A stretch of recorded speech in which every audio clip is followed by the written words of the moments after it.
Welcome back to the channel, everybody. Thank you so much for joining me and allowing me to continue to be your daily advocate.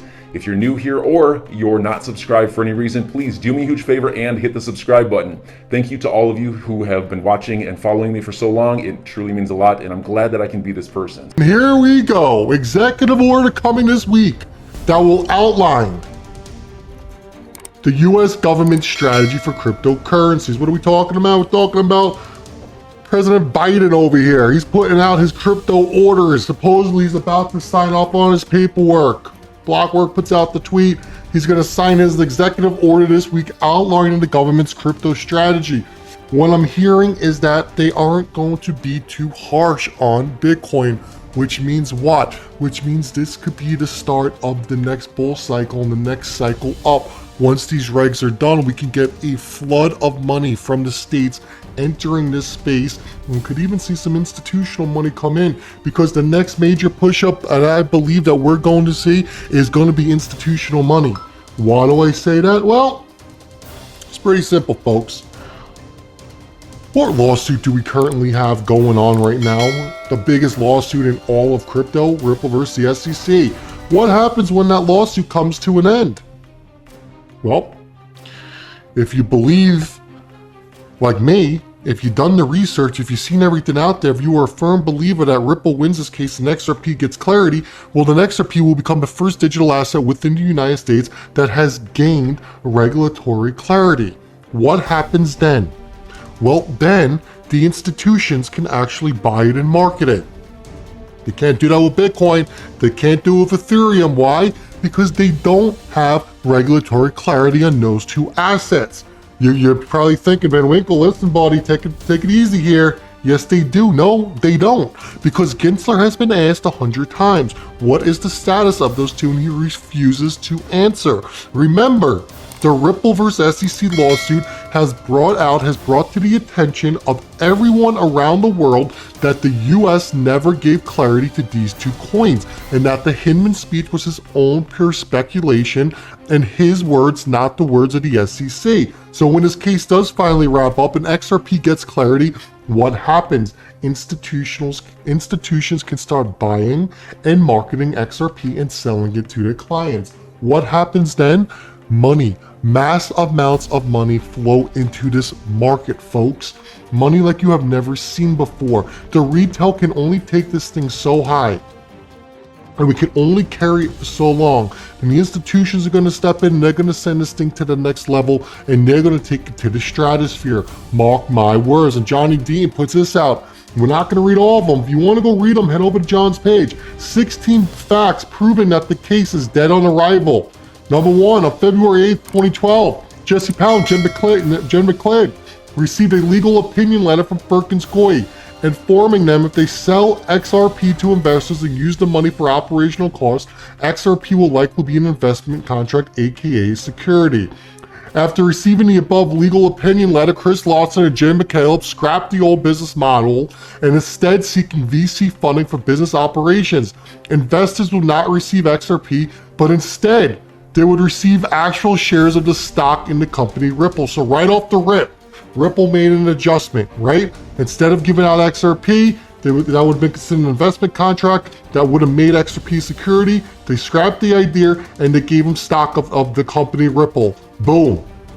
Number three, Lawson and McCabe received a second opinion from Perkins Coie back in October of 2012 based on the new business model, and they were advised that XRP is most likely not a security. The letter hints at a risk related to banking secrecy laws and being labeled a money service business. 4. In 2015, Ripple was sued by FinCEN, constituent with risk referenced in the legal memo. FinCEN declared a subsidiary of Ripple a money service business and classified XRP as a convertible virtual currency. Ripple settled for $700,000 and agreed to register all sales with FinCEN. I mean, right there, I don't know why the lawsuit's still going on with the SEC. Two governmental powers stepping on each other. FinCEN already declared this thing. The SEC should have backed down a long time ago, but who am I? I'm just a YouTuber. And it says, pursuant to the terms of the settlement with the DOJ and FinCEN, Ripple agreed to register sales of XRP only through FinCEN. The agreement forces Ripple to comply with the banking laws of the US, not security laws, folks.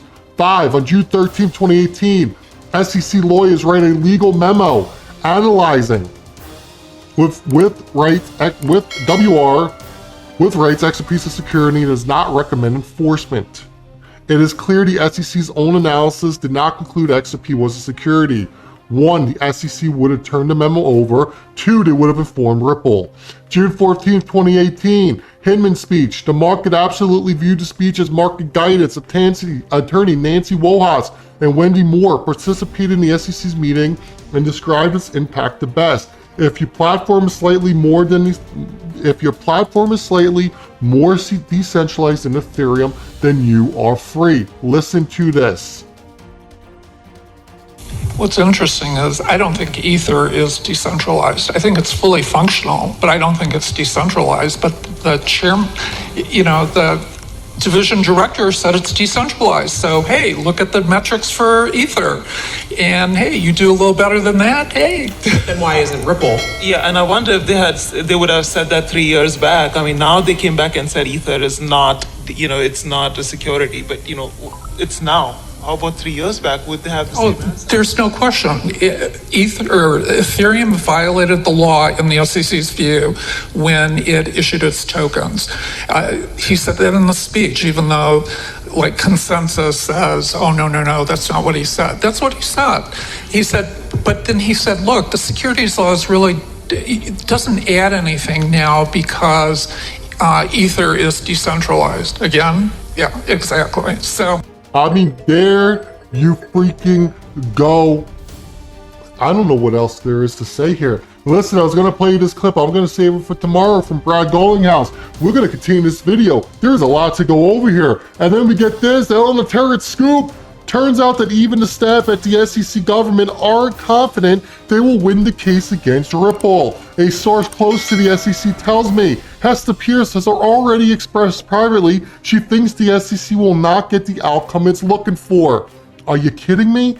I mean, what did the SEC think was going to happen here? You see everything Johnny Deaton just pulled up? I'm not even a lawyer.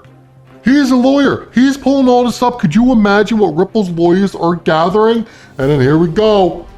From yours truly, it's game time. Daddy G already told us the SEC has to be prepared for the L. The loss is coming. XRP is not a security. This thing is going to the moon. Strap in, load the bags, get ready. You are about to experience something you have never experienced before. 2017 was nothing compared to what's about to happen to XRP. I think at this point, the only thing we need to question is when. So enjoy your day, everybody. I'm always here for you. Leave any comments or questions below, and be sure to subscribe. But thanks, everybody. I really appreciate you. Enjoy your day, and I always have your back. So thanks so much, everybody.